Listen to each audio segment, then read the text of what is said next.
Ukraina sõjast on peamiselt räägitud kui loost kahest riigist, Ukrainast ja Venemaast. Kuid see puudutab ka läänt. Ukraina on suutnud endale võitlusvõimaluse luua peamiselt tänu oma enda leidlikkusele ja uuendusmeelsusele.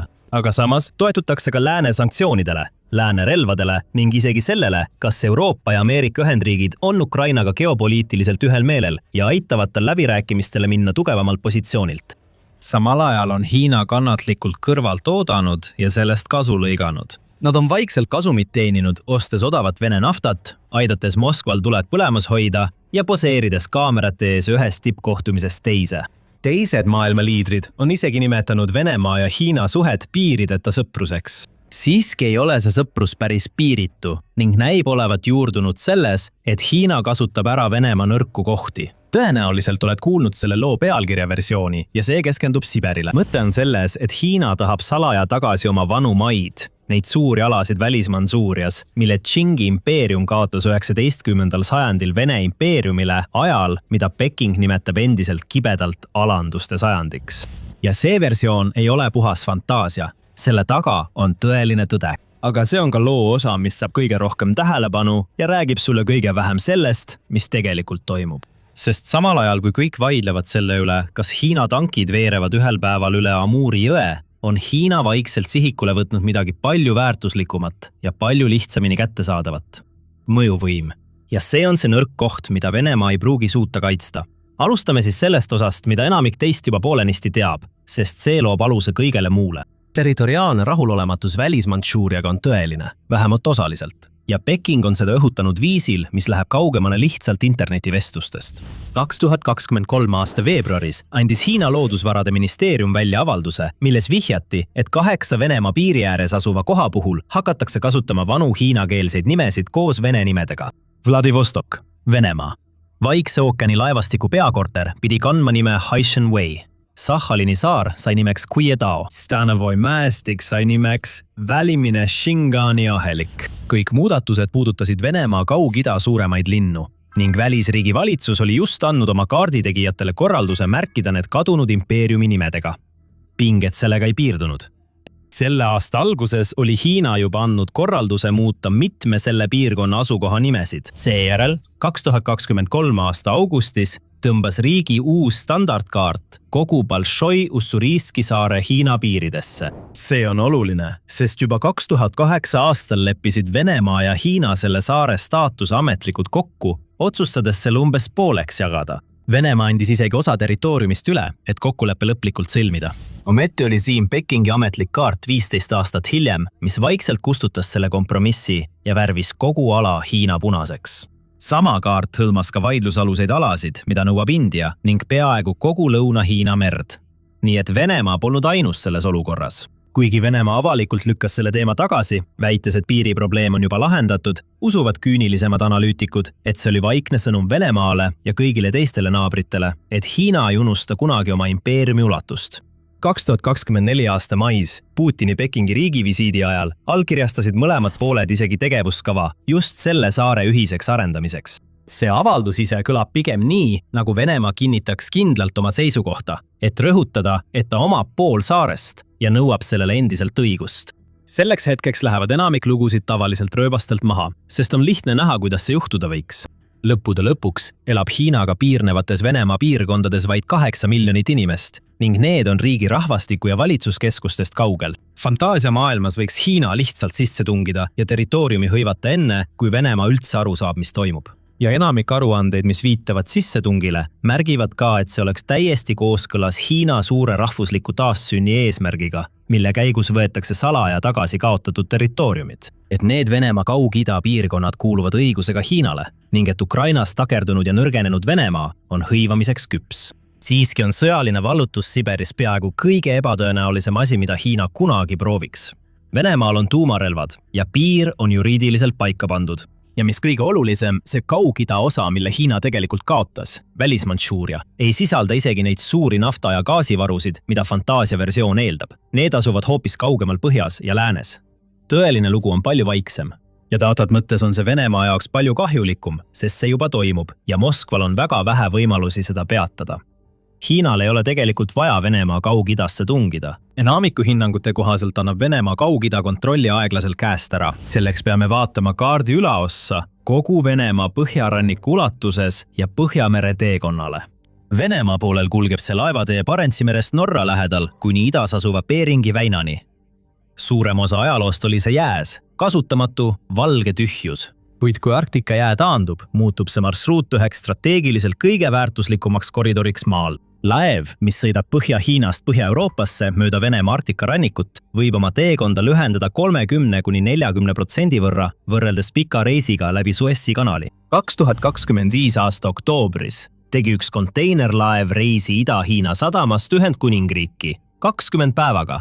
Sama reis läbi Suessi võtab tavaliselt 40 päeva, Hea Lootuse Neeme kaudu umbes 50 päeva. Kui vähendad oma tarneaja poole võrra, vähendad korraga ka kütusekulu, kulusid ja süsiniku jalajälge. Ekspordimajanduse jaoks nagu Hiina on see palju kasulikum või tükk territooriumi, kus puuduvad inimesed, ressursid või geopoliitiline huvi. Põhjamarsruut kulgeb peaaegu täielikult läbi vete, mida Venemaa peab enda omaks. Teoorias peaks see tegema Venemaast väravavalvuri, kes kogub tasusid maailma tähtsaimal uuel teel. Probleem on aga selles, et Venemaa ei suuda väravat ülal pidada. Võtke arvesse Venemaa endale seatud eesmärke ja võrrelge neid sellega, mida tegelikult saavutati.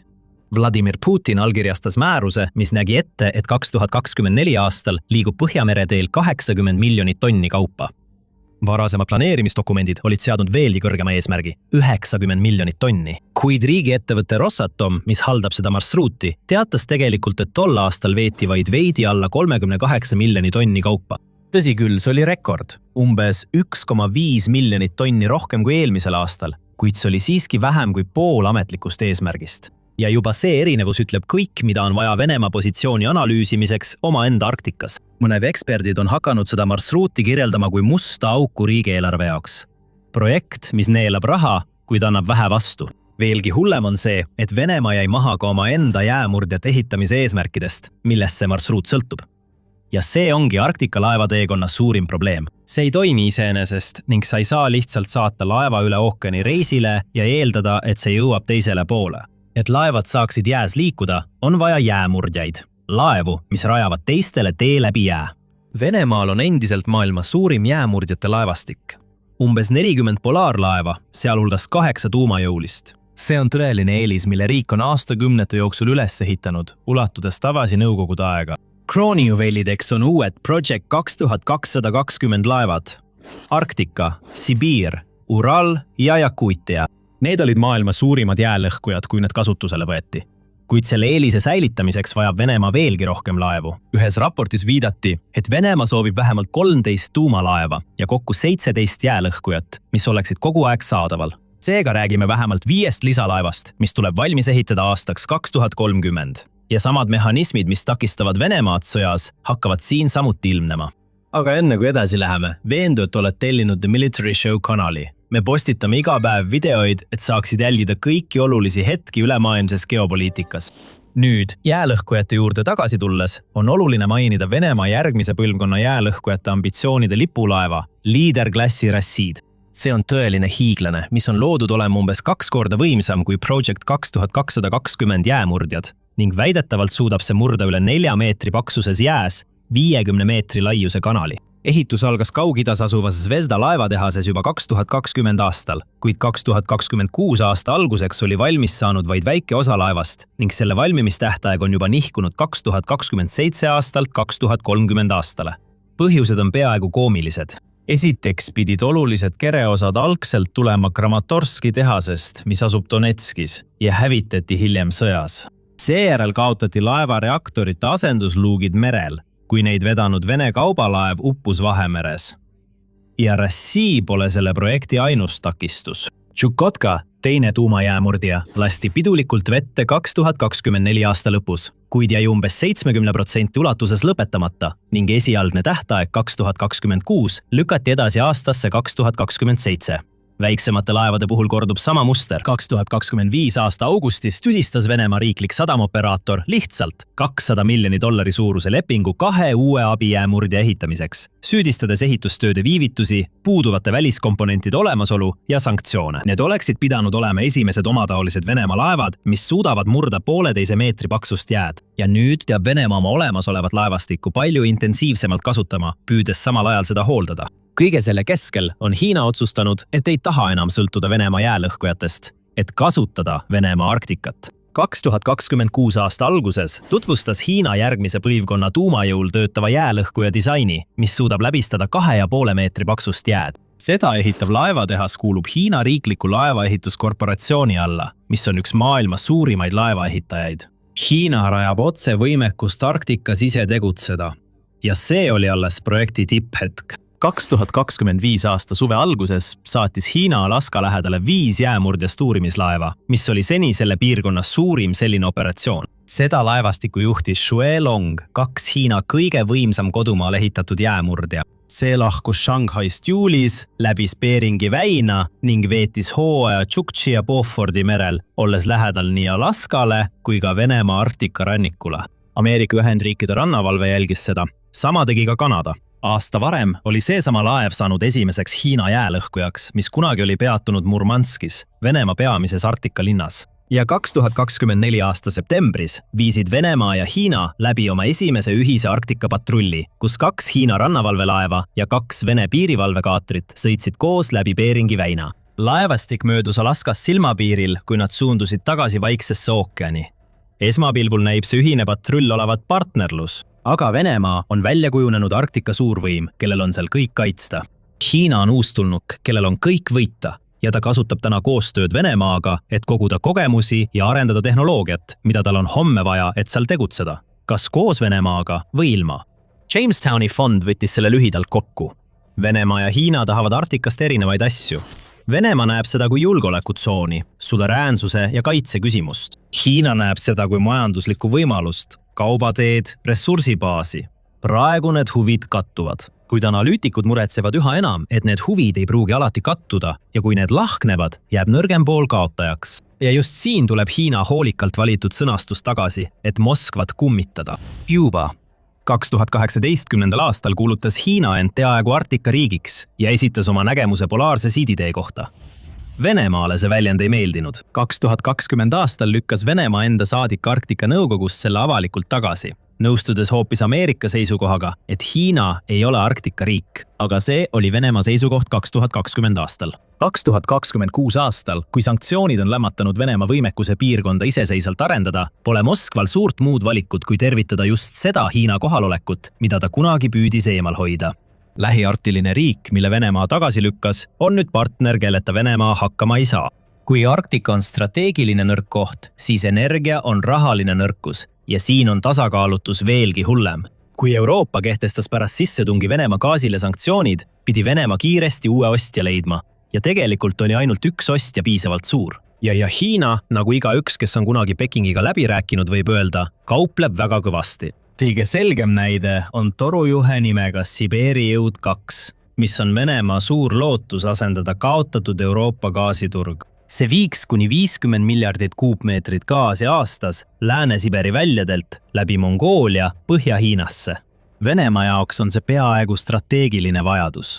Ja just seetõttu, et Moskva vajab seda nii väga, on Peking aastaid keeldunud kiirustamast. 2024 aasta suvel olevat Hiina palunud maksta selle gaasi eest peaaegu Venemaa tugevalt subsideeritud kodumaise hinnaga ning oleks nõustunud ostma vaid väikese osa torujuhtme planeeritud mahust. Nii et Hiina nõudis peaaegu oma hinna maksmist ja väiksemat ostukohustust.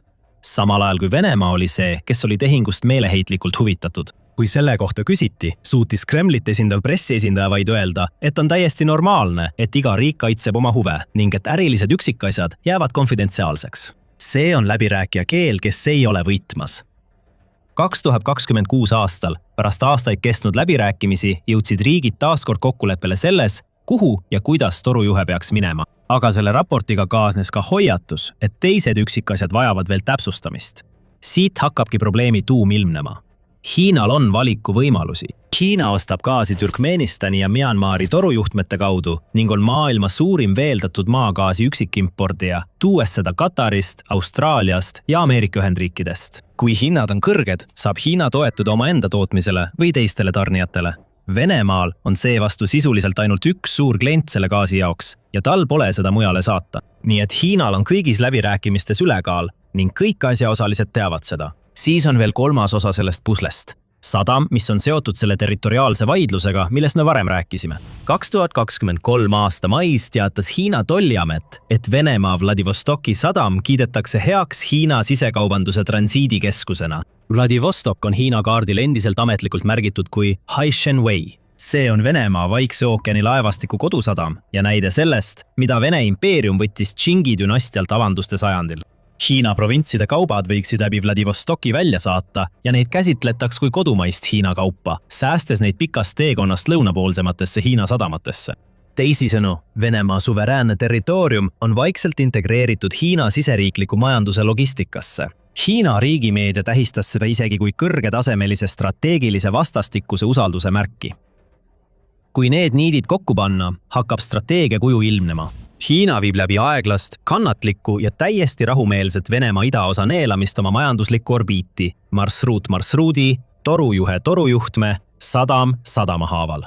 Ja kogu seda protsessi käivitav sügavam mootor on miski, mida Venemaa ei saa parandada, sest see on selles suunas liikunud viimased 30 aastat.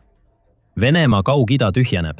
Alates 1990 aastast on piirkonna uuringute kohaselt Kaug-Ida kaotanud umbes veerandi oma elanikkonnast, kuna inimesed liiguvad töö- ja soojuse otsingul lääne poole, Moskva ja Euroopa Venemaa suunas. See on nüüd üks kõige hõredamalt asustatud paiku maal, kus tohututel aladel elab vaevu üks inimene ruutkilomeetri kohta. Samal ajal elab jõe teisel kaldal, Kirde-Hiina provintsides üle 100 miljoni inimese.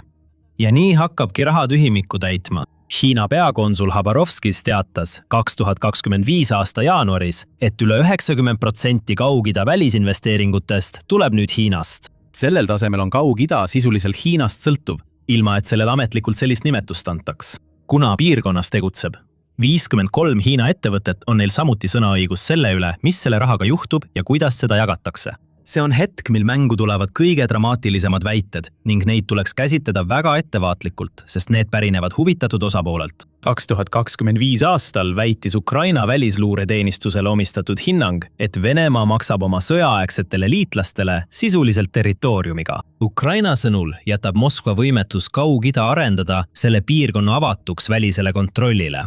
Aasta jooksul võib Kreml kaotada tõhusa kontrolli kuni 40% riigi territooriumi üle. Väidetavalt elab Vladivostoki ja Uurali vahel juba kuni 2 miljonit Hiina kodanikku, moodustades enklaave, kus venelased harva töötavad ning kirjeldati hiilivat demograafilist ja majanduslikku annekteerimist, mida võimaldavad viisavaba reisimine ja erimajandustsoonid. Lisaks märgiti, et Hiina investeeringud Kaug-Ida piirkonda võivad 2026 aastaks ulatuda 1 triljoni rublani, mis on umbes 13 miljardit, 717 miljonit ja 60 000 dollarit. Samuti viidati paralleelsele Põhja-Korea tööjõu kohalolule, kus tuhanded töötajad saabuvad madalapalgalisi töökohti täitma. See 2 miljoni Hiina asuniku arv on küll veidi napp statistika, kuid see ei ole täiesti alusetu. Venemaa. 2010 aasta rahvaloendusel loendati vaid umbes 30 000 hiinlast ning see arv langes 2021 aasta rahvaloendusel alla 20 000. Ja siiski pakkus Taiwani kaasmaalaste komisjon palju jahmatavama arvu. Peaaegu 500 000 inimest. Üks sõltumatu Vene väljaanne kordas arvamust, et Kaug-Idas või selle ümbruses elab 2 miljonit hiinlast ning pakkus, et see arv võib olla tõusnud 3 miljonini, kuna Venemaa ja Hiina kaubavahetuse mahud purustavad pidevalt rekordeid. Aga sa ei vaja isegi viimast osa, et kogu lugu leviks. Kui võtta ära liialdatud numbrid ja sõjaaegne väänamine, jääb alles ikkagi kontrollitav tõsiasi. Ja see on Venemaa jaoks ikkagi halb. Tal on arktiline marsruut, mida ta ei suuda ülal pidada. Laevaehitusvõimekuse puudumine, samal ajal või Hiina kuulutab end ühepoolselt arktiliseks riigiks ja hakkab oma laevu läbi suruma ning puuduvad alternatiivsed võimalused ülemaailmses geopoliitikas.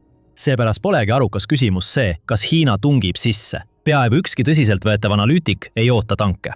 Venemaa mängib tänase peale, sest kallis sõdapidav riik saabki mõelda ainult tänasele päevale. Hiina mängib aga järgmiste aastakümnete peale. Ja sellises võistluses, kus üks partner vajab kokkulepet kohe ja teine võib oodata, on kannatlikkus omaette vallutuse vorm. Samal ajal saab Hiina endale lubada nõuete esitamist ja nende väljaütlemist. Itaalia mõttekoda SP tuletas meelde, et Hiina suudab vaidlusalustel aladelt tõhusalt välisriikide nõuded kõrvale tõrjuda. See juhtus kõigi Lõuna-Hiina mere riikidega, kui Hiina ehitas 27 uut sõjaväebaasi ja kui Vladivostokis saab osa Hiina sisemistest laevateedest ning sinna tuleb tohutult välisinvesteeringuid, saab Hiina seda laevateed suunata sinna, kuhu vaja, või isegi keelata Vene ettevõtetel sama teha. Kuid suur probleem on siin see, et hoolimata kõigest sellest on Hiinal ja Venemaal siiski ühine pinnas, millel tegutseda. Rahvusvaheline poliitika. Seetõttu võib Hiina ja USA vaheline konflikt üsna kiiresti üle kasvada ülemaailmseks konfliktiks. Ja on 5 viisi, kuidas see võiks alata juba 2026 aastal, mida saad vaadata sellest videost. Ja nagu alati, ära unusta tellida The Military Show'd, et saada rohkem uudiseid ülemaailmse geopoliitika kohta.